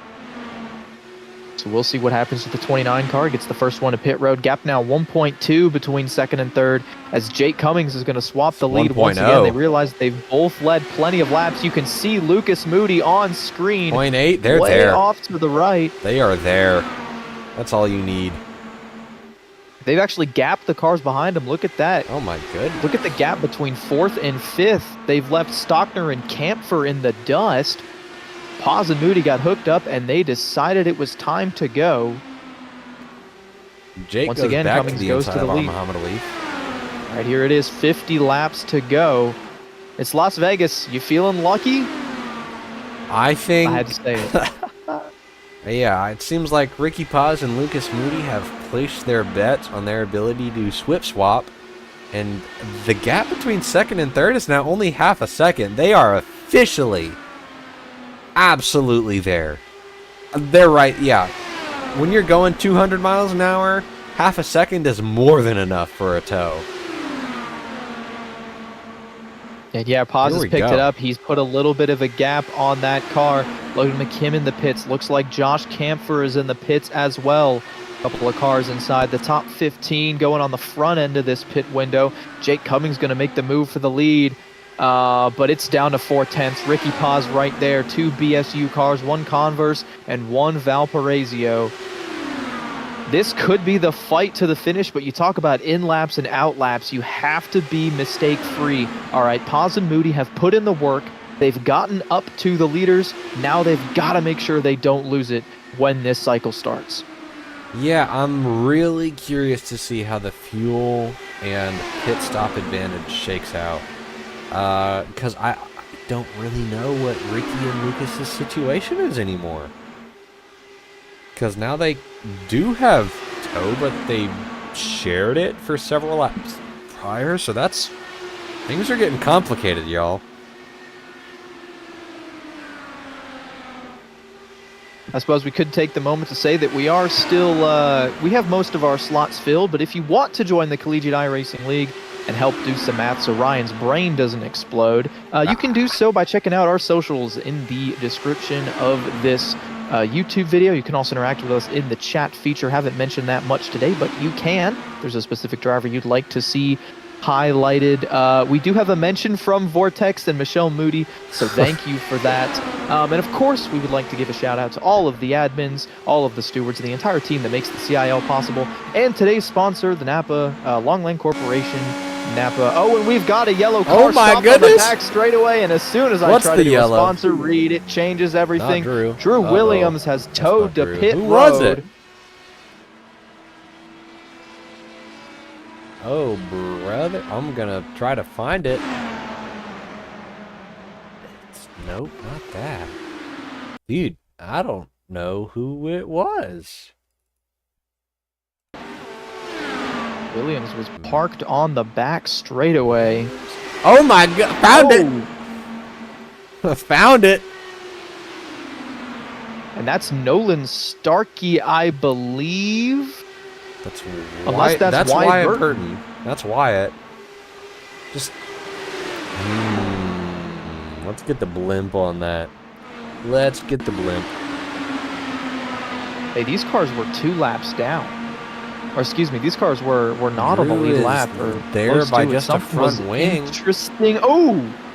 And Wyatt. Not clear high for the 26. There. My take on this currently is that Wyatt had no need to do that because he was going to be clear into turn 1 anyways. But that's our yellow. Drew Williams is... yeah, that front left's a wobbling. So that would be our yellow for sure. And the field is pitting.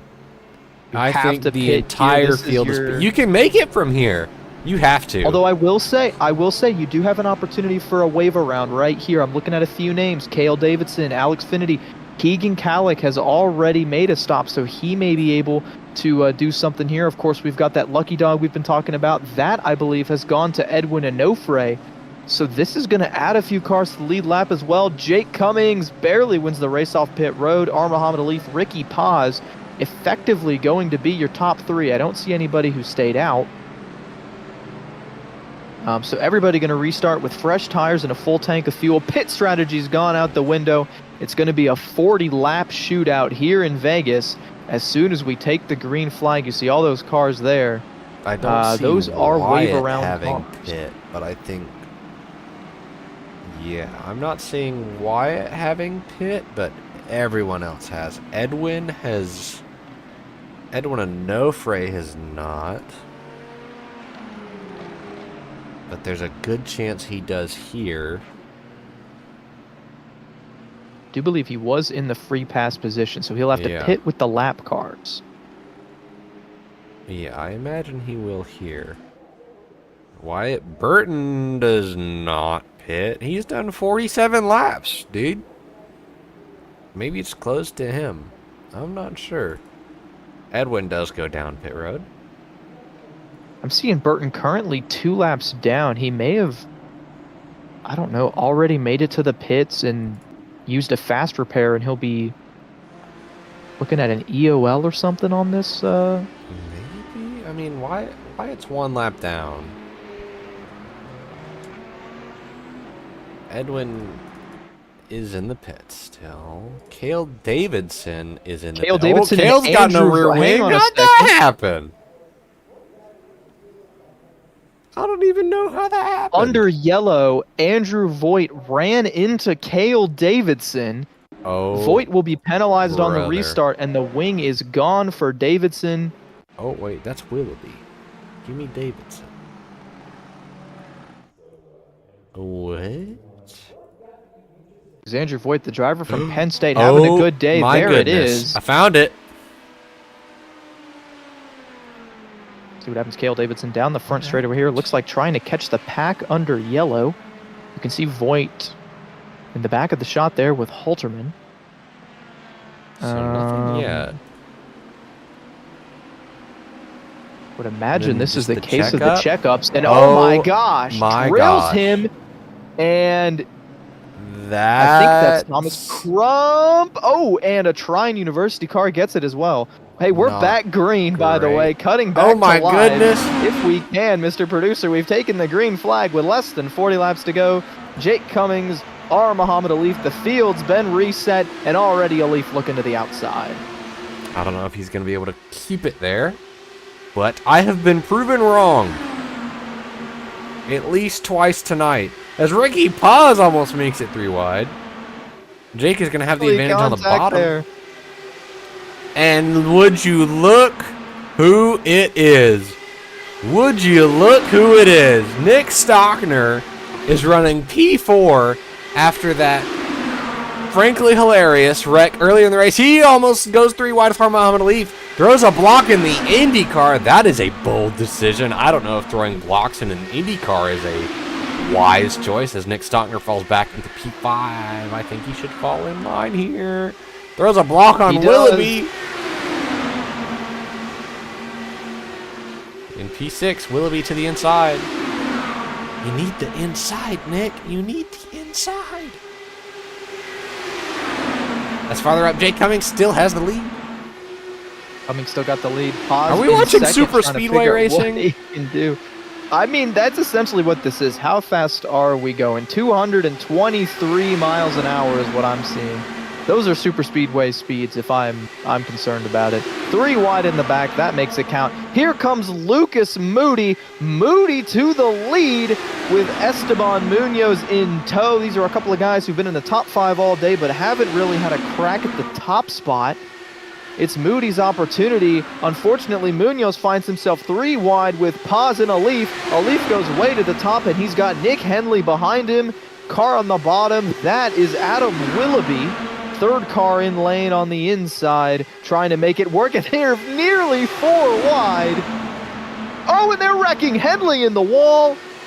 For the moment, we're green, and now the caution There's the is yellow. out. Oh my Muhammad goodness, Alif is that's in it. big. Eric Gosler's in it, and that looks like Logan McKim as well. That's a big one.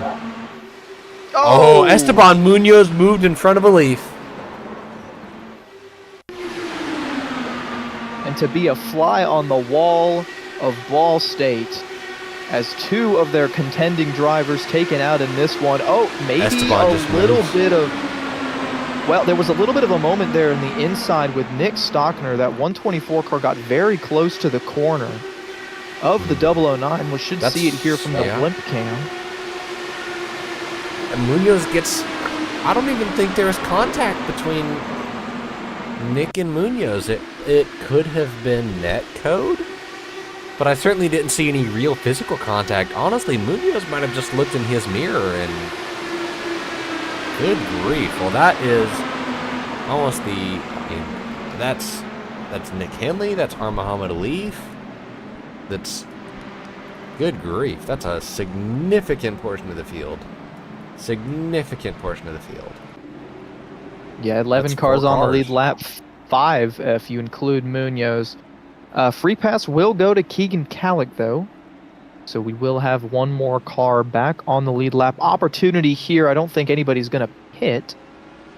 But we will have to see. That was an... I really don't know what the stewards are going to think of that one. Because, I mean, objectively, the contact was with our Muhammad Alif and Esteban Munoz. I mean, that's where the contact was. But Esteban Munoz certainly moved in reaction to the way Nick Stockner moved, but I don't know if that was netcode happening. I don't know if that was just seeing something in your mirror and jerking your wheel a little bit as a result. I have no way of knowing what the stewards are going to rule. So that could be a serious deciding factor in this race. It looked to me like Stockner had a pretty smooth line into the corner. It wasn't any real jerky movements, at least in that moment. He was certainly throwing some blocks earlier, but on that particular corner entry, he seemed to hold a pretty consistent line, drove pretty predictably. So, you know, I'd have a hard time saying anything at fault for the 124. I don't see any damage on the right front corner. Yeah, his car's clean. So even if it was netcode, you'd maybe see like a scrape. We do have a ruling on the incident here. Esteban Munoz will receive an end-of-line penalty for the cause of the incident. So it's been ruled that he moved in reaction to the 124. No netcode contact occurred. And Munoz, despite the damage, will also have to restart at the end of the line. He's taking his fast repair for the day. And we'll restart this one likely back in the 12th spot as the last car on the lead lap. I can't say I don't disagree with that. I mean, iRacing netcode certainly has a way of finding itself into every conversation. But the distance between those two cars, for two drivers who are sharing the same server, it's not like we've got an Australian racing an American. For two drivers on the same continent, netcode from that far apart is not common. So, yeah, not surprised by the ruling the stewards have given. As I believe the pace truck is about to pull back in, and we're going to go green, Cade. We'll see here. It is in. All right. 33 laps to go with the line. Jake Cummings fades low, hits the restart zone, and once again we're racing in Vegas. It's Cummings and Paz just like lap 1, but now we're much closer to the end of the race when it is the most important. Cummings going to lead here. Paz should get a run. We'll see what he does with it. This might be his opportunity to take the lead. Side by side into 3. Is he going to have enough momentum to be clear of the 95? He holds Cummings low, but it doesn't look like it. Now here comes Moody with a huge hole of air in front of him. Adam Willoughby to the inside of Lucas Moody as well. As we've seen many, many times before, Jake Cummings holds strong on that inside line. 3 cars in a row with Lucas Moody, and is that Nick Stockner back in it? 3 wide with Lucas Moody and Adam Willoughby. They are absolutely dead even, Nick and Lucas Moody.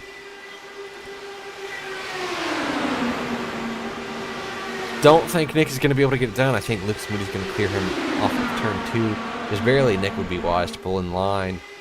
I mean, it's so interesting watching these guys tuck in for the slipstream and then fan out once they get a run. It's you can get a bit of insight into what they're thinking every time that happens. And it does look to me like you get a pretty big advantage from just a brief moment of draft. I mean, you don't have to be behind the car in front for long. I think that's something that's a little bit maybe stronger, more pronounced with this new updated INDYCAR. It looks to me like it just produces a better draft than the old car, or the old version of the car. So something to keep in mind as the laps wind down. We're getting really close to it. That's Adam Willoughby on the outside, challenging for second. That'd be the best that he has run all day. Same can be said for Clint Halterman, top of Just 3 wide. Did he just clear Wyatt Burton top of 3? There's still 3, and they're wrecking! They're wrecking! The wall. Clint Halterman, Wyatt Burton. That did not take very long. Halterman was clear. Burton looked to the outside. The block was thrown by, I believe, Nick Stockter, and it's Andrew Voigt. Up the track and gets both of them. I think that was Andrew Voigt. Let's ride on board. A really weird one. That 9 car shot up the track. You can see he's looking in the middle here. Voigt on the lead lap. All this he hits Clint too. Ooh. Okay, there well, may have been space between those cars. If I wasn't very don't know if contact occurred. No, Voigt for sure hit Clint. So we get chopper cam. Oh my goodness. Very difficult aero situation for the driver from Penn State. No downforce on that car in that pack. I think he faded to the bottom and then realized he had crumped at his inside. Well, if Adam Willoughby's frickin' P2. Well, if I wasn't sure about the decision the stewards are going to make regarding the Voigt and Stockner incident a few laps ago, I'm quite confident in the ruling we're going to receive on that one. But we've got Jay Cummings in P1 with Adam Willoughby now P2. Where's my timing tower? Come back, timing tower. There it is. Well, something interesting to think about, too, for Andrew Voigt. That's a lead lap car, but if he gets a second driving strike in this race, I believe that is a disqualification. 2 strikes is a disqualification. If he is ruled at fault for 2 incidents within a race, he is not scored. And Voigt on pit road, I think he knows his day is done. Effectively, we'll see. At the very but that least, would relegate Voigt to the wing. 22nd position. Drew Williams is not on track. Neither is Kale's gone. Logan's gone. So at the very worst, you're looking at 19th, and Andrew Voigt is out of the car. Well, a DNQ is going to relegate him to the tail of the field, regardless of the running status of the cars in the field. So that would be 22nd for Voigt. Points being paid for all these positions because not a huge field showed up today. So that is going to have just a very small effect on the final standings. And yes, the ruling has been given. Andrew Voigt receives a second strike and is disqualified. So if you're a fan of Penn State, unfortunately, that driver will be 22nd when this race winds up, and he may be asked to take a short vacation next week when we go to Belgium. We may not see the driver of the 9. I think we're about to go green here. No, they're not up at the wall. I don't think we're going green. Yeah. Probably next time by. So one more lap under yellow. Do want to mention UNC Charlotte collected pretty heavily in that crash, but Clint Halterman still had a fast repair, able to use it and keep himself in this race. He is back in 12th at the end of the line, but still on the lead lap and still be 24 laps to go when we take the green. And for UNC Charlotte, some good news. Alex Finity gets back on the lead lap. Free pass there goes to the 321 car. I haven't talked about him much today. but he ran really well at Texas last year, if memory serves. So Xfinity looking to get another good result on a 1.5 miles again here today. I guess you could call him Alex Finna T, because he finna be on the lead lap. No? I'll give that one to you. We'll say Yeah, all right. Shout out. Our Muhammad Alif was on pit road, I believe, under one of these yellows. So I don't know if there will be a huge tire advantage for the 12th car. I'm seeing him in the 7th position. Yeah, 1st through 7th right now has done 18 laps on tires, except for Edwin, who's only done 10. Edwin in P6 could be a sneaky pick here right now. Our Muhammad Alif is on 11-lap old tires, so it seems like a couple of guys, a handful, decided to pit a couple laps ago.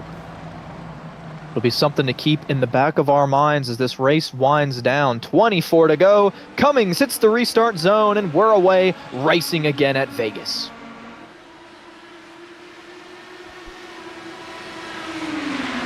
Adam will be in line. Already pulls out. I don't know if that's a wise decision.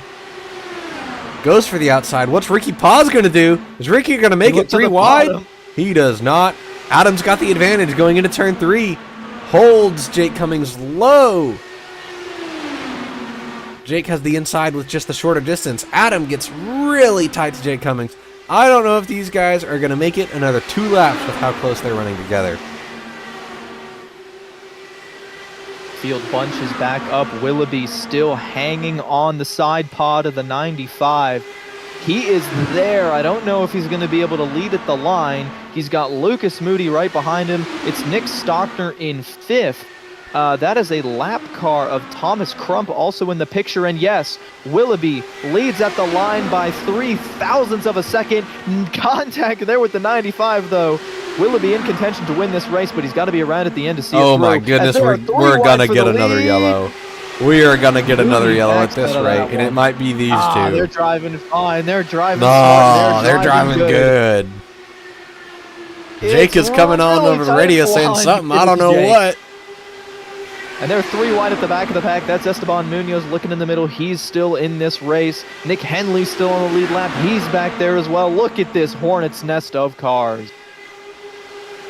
Goodness gracious. I mean, just look how close this battle for the lead is. I think Adam is truthfully doing the best job anyone has all day of doing something about the car on the inside.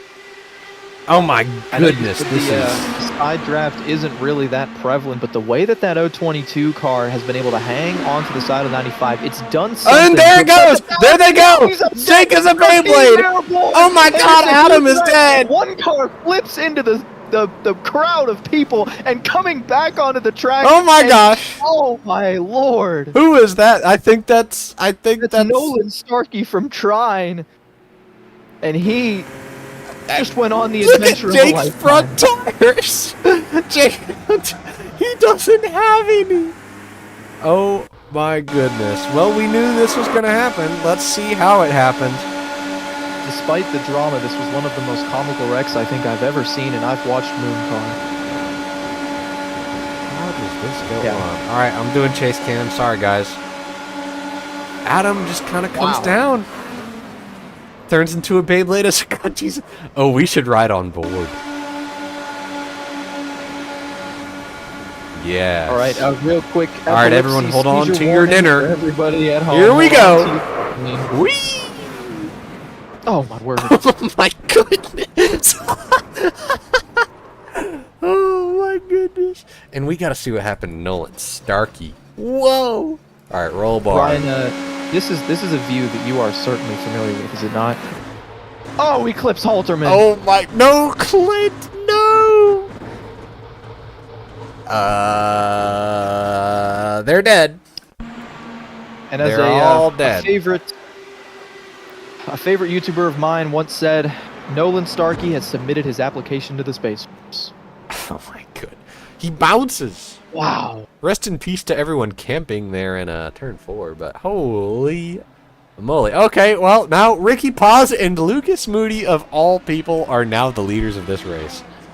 After their teamwork during that, I would say, second long run, and how they are reaping the rewards. Imagine if Ricky Paz could win this race. If get his Ricky first wins this race, ever I'm gonna be win in the mad. Collegiate iRacing League. How could you be mad about that? Can you remember how excited he was to finish P2 at Iowa last year? That was one of the most fun interviews I've had in a while. I mean, as one of the directors for this series, he has a lot of passion behind it. It's something that he cares a lot about. I And mean, but then I you would can have to definitely see it concede when he that scores Ricky well. and myself have the same number of FC wins, and I am not willing to do that. So, although I guess to be fair, dang straight Brandon Nick Stockner is going to win this race. He's starting P4. He's got a shot. I guess if Ricky wins this race, I can still hold over his head our championships points finishes over the last 2 seasons. But, I mean, gosh, there's only one way to find out. We are at, 17? Now 16 laps to go in this race? Yeah, we're going to take the green flag with 16 laps to go, just 24 miles. I do want to pass on a message from the one and only Ethan Decatur. It says, Vortex Racing, baby. It's time for the Vortex meteorologists. Get ready. A longtime driver for Valparaiso cheering on Ricky Paz right now. So we do want to give a shout out to him. Hunter Hedesti saying, hey, I've seen this one before. And actually, never mind. That is just my feed catching up now. But yes, I would like to see that.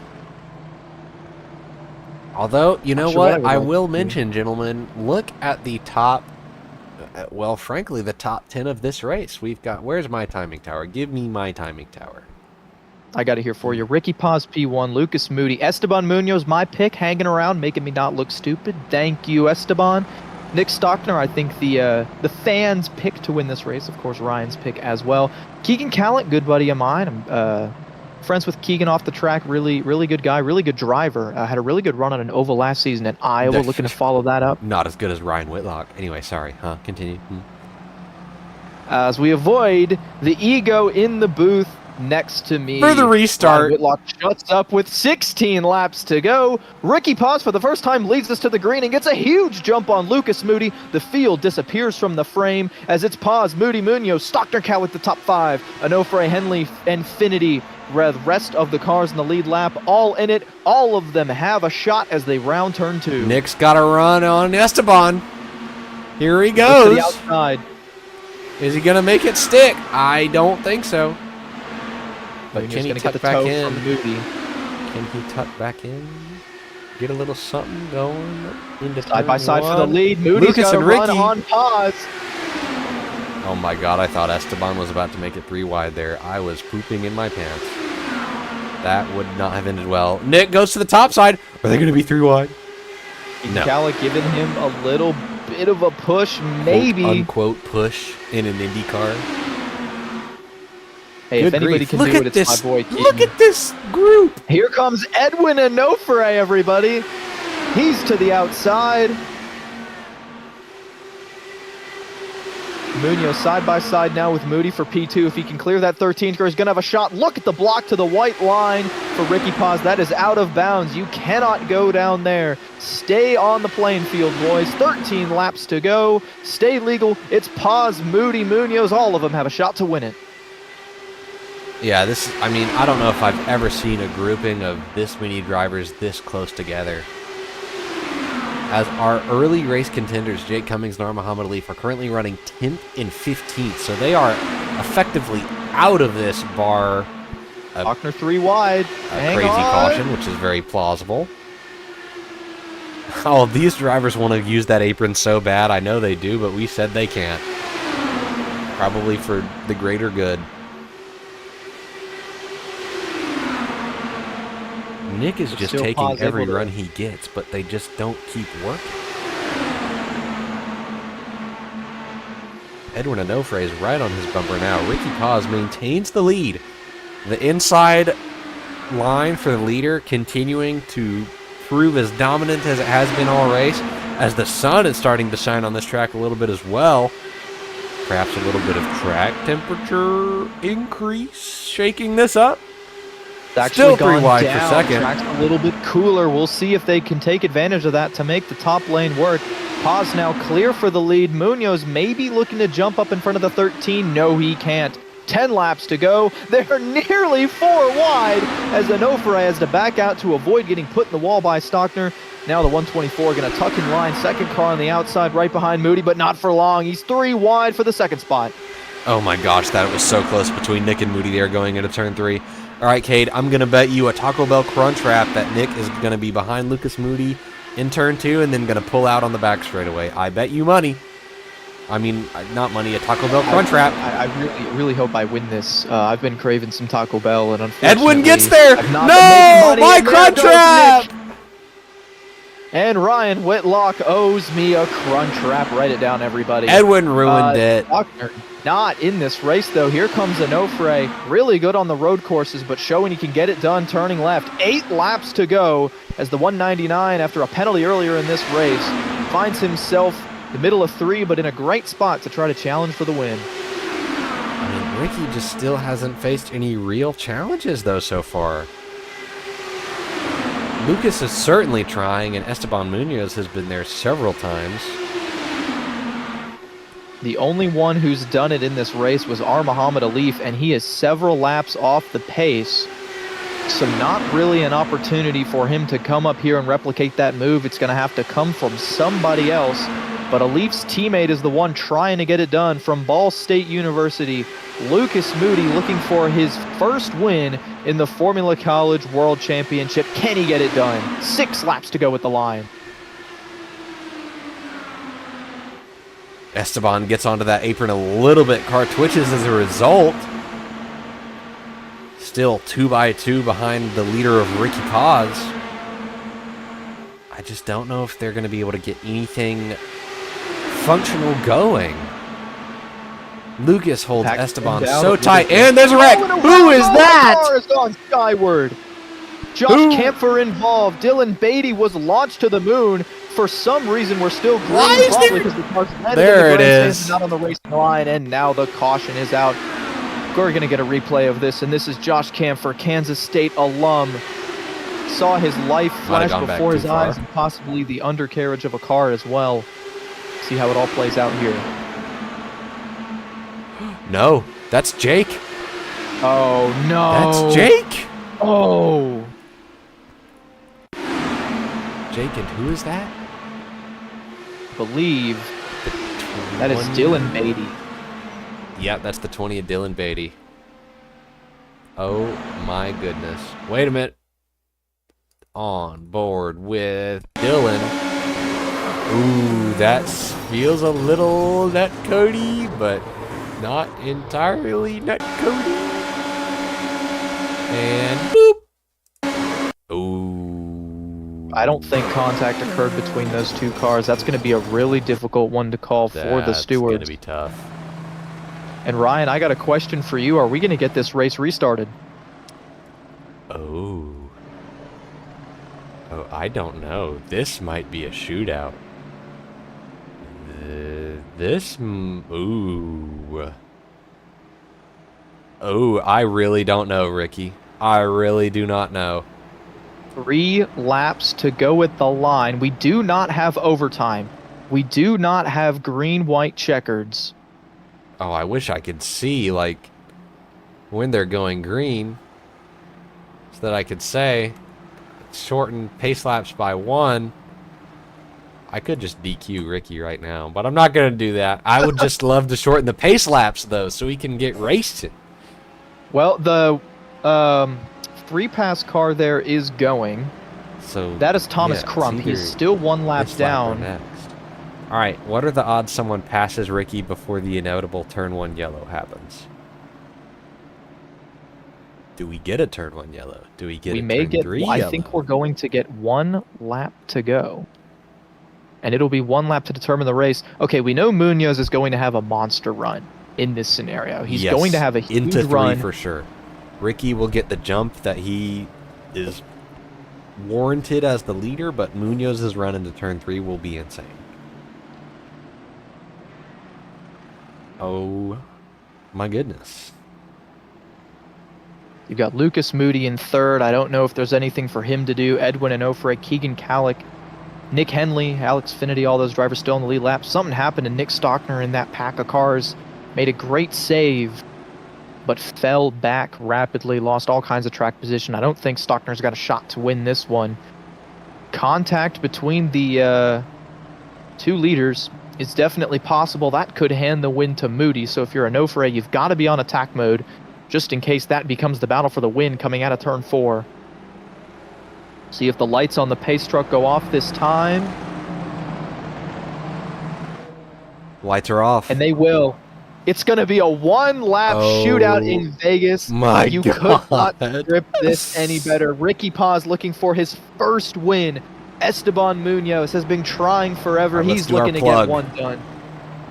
It's going to be a one-lap shootout presented by the Longland Corporation. Napa, for all your car, truck, SUV, and heavy-duty needs, visit Napa and get the Napa know-how. Unfortunately, Brennan Lyman not able to race with us today due to some internet bugs, but we'll give him a shout-out for bringing this sponsor into the league, and we'll hope to see him on track soon. But this is going to be one lap that you will not want to miss. All 4 drivers in the top 5. That doesn't make any sense. All 5 drivers in the top 5 are looking to get one done. I mean, I don't think there's a win in the CIL for any of the drivers currently on the lead lap. So we're going to get a great storyline out of this. Has Munoz won an matter FC what. race? I don't think he has. I don't know. Has he? Maybe one. Certainly Maybe not one. in the INDYCAR era. Well, here we are taking a look at Ricky Paz, as the pace truck is in, and Ricky is going to gun it. As soon as he can, Ricky Paz is going to step on the gas, and he goes. Stack up. Immediately opening up several car lengths back to Munoz, several more back to Moody into turn 1. For the final time, the white flag is out. Next flag will end the race as Ricky Paz trying to get as much distance as he can. Will Munoz be able to get there by the line? He's going to get a big run in the 009 for FIU, but I don't think he's going he's got to run. Here he comes. Is Munoz going to be able to do anything? Ricky Paz for Valparaiso is going to win the all-on-black 250 presented by the Longland Corporation. It's his first win in the Formula College World Championship. Ricky Paz goes to victory lane, and he does it by 23 thousandths of a second. Look at the move from Esteban Munoz. Goodness. I wish I knew how slow-mo worked. Car length. Oh, I found it. And we're going to get a great view of this. Munoz knew he was going to have the run. He tried to time it as well as he could, but it just wasn't enough. He gets a great bit of tow down the front straightaway. Certainly wishes he could have used the apron, but he cuts back to the high side at the last moment. I just don't think there was anything he could do. The restart on lap 166 won it for Ricky Paz, and he hangs on to get his first victory in the Collegiate iRacing League. Burnouts from Ricky Paz, much deserved. Absolutely deserved. I think Ricky did a great job working with Lucas, most impressively of all, during that kind of second long run where himself and Lucas Moody were behind R. Muhammad Alif and Jake Cummings by several seconds, and they just made it happen. They ticked down the laps, they closed the gap, and I am thoroughly impressed by the performance that Ricky Paz, the series director, rigged, has just put on as he's waving to the fans. I mean, Edwin I don't know what else to say, Cade. I'll read through this real quick here. Edwin Onofre brings home P4. Another great result for him if you want to talk about season-long point standings. Keegan Kallick grabs, I believe, just his second career top 5 in this series. Rookie of the year from last season. Getting it done. Alex Finity 6th, Nick Stockner 7th. The rest of the lineup there. Jake Cummings able to hang on to the 10th spot. That's going to be big when you talk about point standings as well. I'm going to pull up some statistics here, so give me a moment. But this is, without a doubt, a historical result for multiple reasons. I'm thoroughly impressed. So I think we will take a very quick break, and we will be right back with our interviews.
Welcome back, everybody, to the All on Black 250 presented by the Longland Corporation. Another photo finish leads us to a win by Ricky Paz in the Formula College World Championship. He is standing by in victory lane with Ryan Whitlock.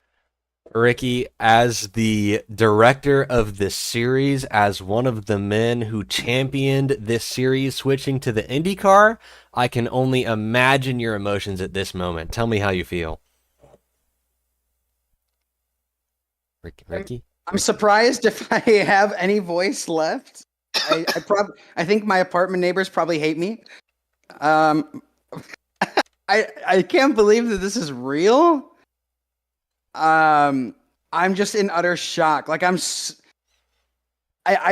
don't have the words. It's like starstruck. Honestly, there's so many good people in this series, and we've had so many opportunities that we just fell short. I think this one we earned this one, and we probably weren't the best car. Like Esteban was faster than us, but this one was a long time coming. So I'm just super excited. Like I'm just hoping that what happens in Vegas doesn't stay in Vegas. I'm hoping that we carry this momentum for the rest of the season.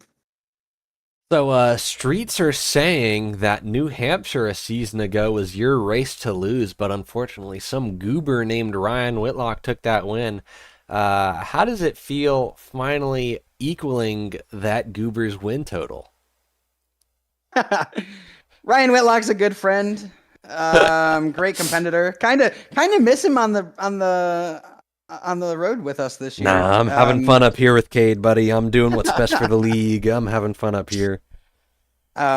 This car is just so much fun to drive, and I know you mentioned I championed this car, and I've just been so excited. This car brings so much good racing. We can take it to turn only left. We can take it to turn left and right. It's just, it's such a good car. And, you know, Formula College is in its heyday.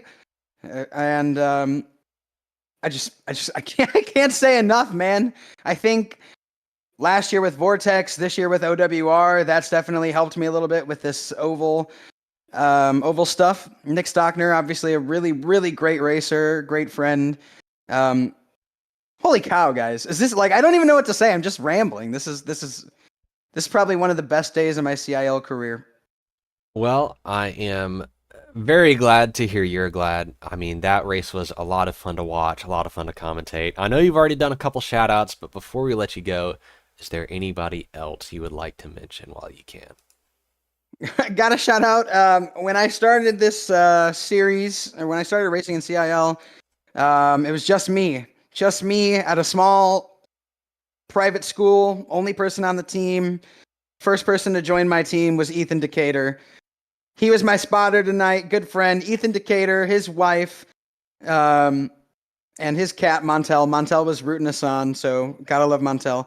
Most important person to thank is my fiance. Started this league with a girlfriend, ended up with a fiance. Don't know how that worked. Don't know why she still lets me do this, but we're still doing it.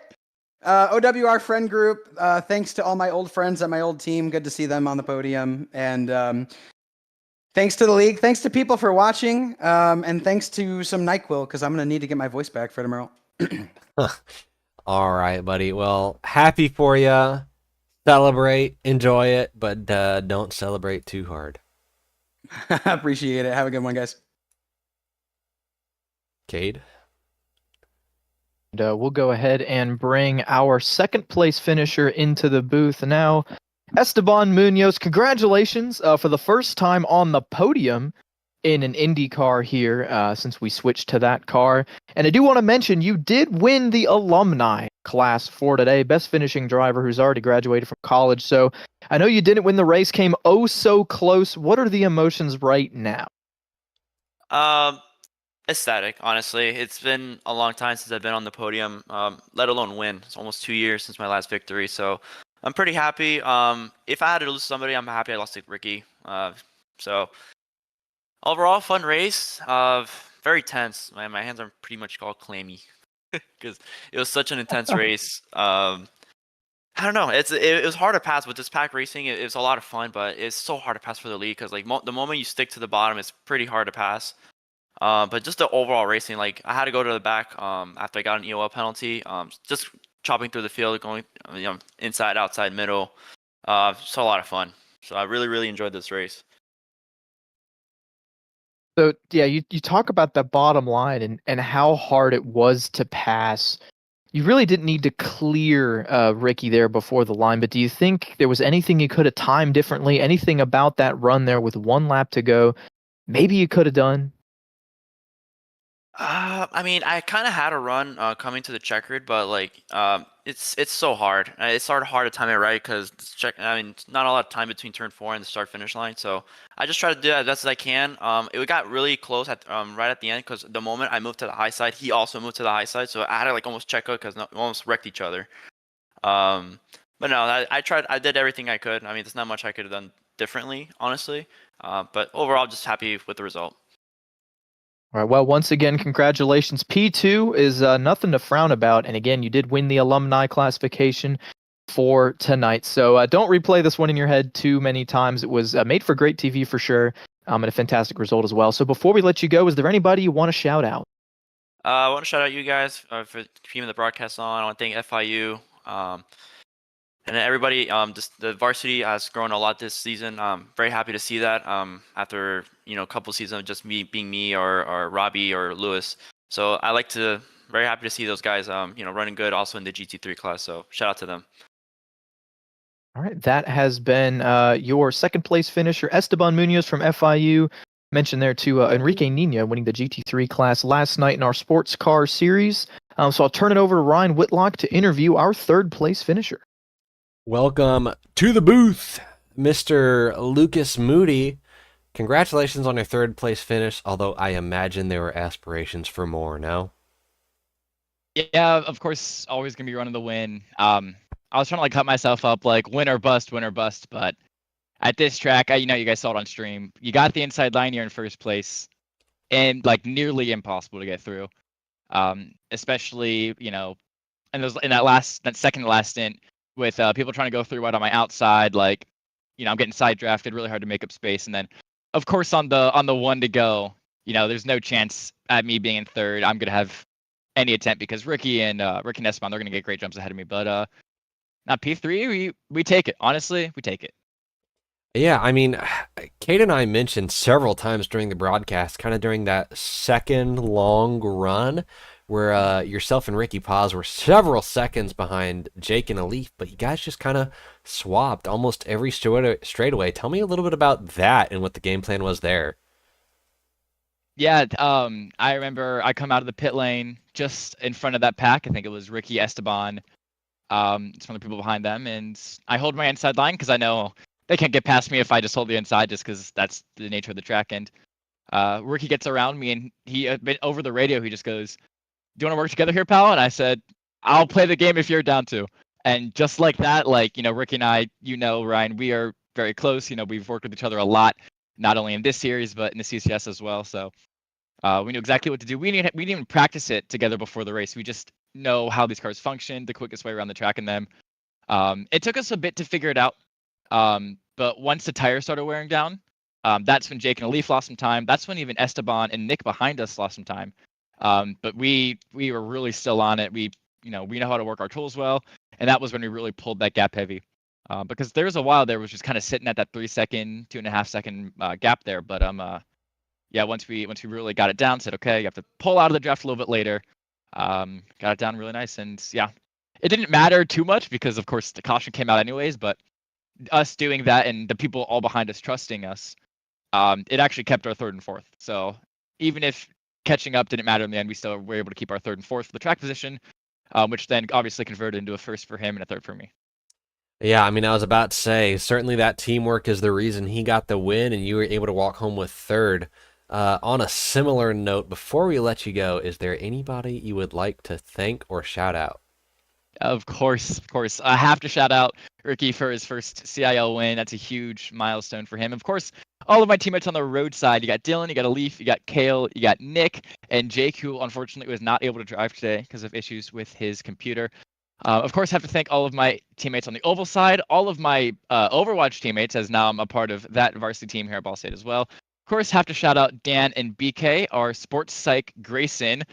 And last but definitely not least, my mom, my dad, and my brother Andrew. All right, good stuff, man. Happy for you. I know you wanted more, but still a great result this early on to the season as well. Thank you so much, guys, and proud of the good work you guys put on. And that was third place finisher Lucas Moody from Ball State University. Take it away, Kate. Yeah, so we saw there the words of the men themselves that went out there and ran it. Pretty cool stuff. If we could get to look at the rest of the results here, we'll kind of get that rundown. I got certainly some feel-good stories. That's the way they rolled off. This is the way that they crossed the line for the final time. 166 laps went through. Ricky Paz able to gain one spot to bring home that win. Of course, Esteban Munoz, FIU, leads the alumni. Lucas Moody rounding out the podium. Edwin and Ofre, great comeback, just a little bit short from UNT. And Keegan Kallick, a good run there, was a couple laps down at one point, but he finishes P5. Alex Finity out of almost nowhere winds up 6th for UNC Charlotte. And Nick Stockner from Clemson, a great run there, but not able to get it done at the end. He finishes 7th. Nick Henley from Ball State, last car on the lead lap, with Thomas Crump and Jake Cummings rounding out the top 10. In 11th place, Josh Camphor from Kansas State, 3 laps down, with Aaron Gosler from Kansas State, his teammate, 4 laps down. Nolan Starkey from Trine, 13th, with Dylan Beatty from Ball State in 14th. Adam Willoughby, after some strong running late in the race, just doesn't quite manage to stay there, finishes 15th from Clemson University. And Clint Halterman from UNC Charlotte finishes 16th. R. Muhammad Alif, after leading so many laps in the mid-race from Ball State University, finishes in 17th with Wyatt Burton. Did I say Burston? Wyatt Burton from Trine University. Not the race he wanted either, in 18th. Logan McKim In 19th from St. Clair College with Cale Davidson after early trouble, finishes 20th. Last couple guys, Drew Williams, early wreck, never really able to stay in it, finishes 21st from Clemson University. Andrew White from Penn State in 22nd. Ben Fiore, not the night he wanted. Didn't even start the race. Neither did Jake Dick. We're not able to set qualifying times. 23rd and 24th from Marist College and Ball State, respectively. Well, that was quite the adventure at Las Vegas. And next race, Cade, take it away.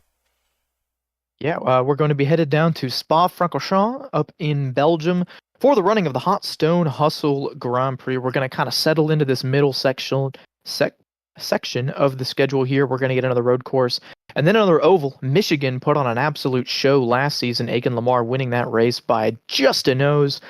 So that race, if it's anything like what we saw today, going to be absolutely incredible, especially as drivers have felt out this new car in the draft. We've got Long Beach, Pocono Road, Atlanta, a lot of really good tracks coming up. And still a long ways until we end the season in Kansas. So with the results today, the points are wide open. It's still anybody's season, but you gotta get an advantage early.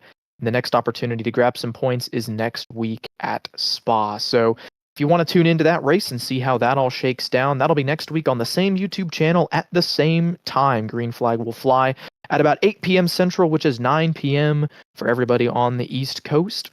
So make sure you tune in, and if you're hungry for more CIL action before then, the Cup Series will be racing Monday night at Nashville. So come on, check out the Collegiate Cup Series, the YumTwo College Cup Series as well. That will be 9 p.m. Eastern here on this channel as well. So we wrap things up here. Ryan, any closing thoughts? Nothing really, other than I'm really excited for about that October, early November stretch of the schedule. I think Road Atlanta and Barber are going to be awesome. I also think Mugello and Red Bull are going to be great. Go away, Timing Tower. So there might be some other producers in the booth because I may or may not choose to do a couple of those races myself, just make an odd appearance here and there. And as you mentioned, I mean, who won Sebring a Leaf? And then he didn't have a good race today, and Ricky took the win. So only 2 races in. Anything can happen as far as championship points go. And I do know streets are saying, watch the radar for Spa next week. That is all I will say. So I don't have anything else to add, Cade. If you want to give us our closing remarks, and we can send these folks on home. Absolutely. Thank you all for tuning in and watching tonight. Hopefully you've enjoyed it as much as we have. It's felt like a great race up here in the booth, not to pat ourselves on the back, Ryan being the director of this great series, but it put on a really great show. Of course, there were some big moments, but we saw some long green flag racing, some strategy came into play, and at the end of the day, it was the move by Ricky Paz to get that track position and secure his first ever win in the Collegiate iRacing League. So hopefully we'll see more of the same as we continue this season. So thank you all for joining us, and good night.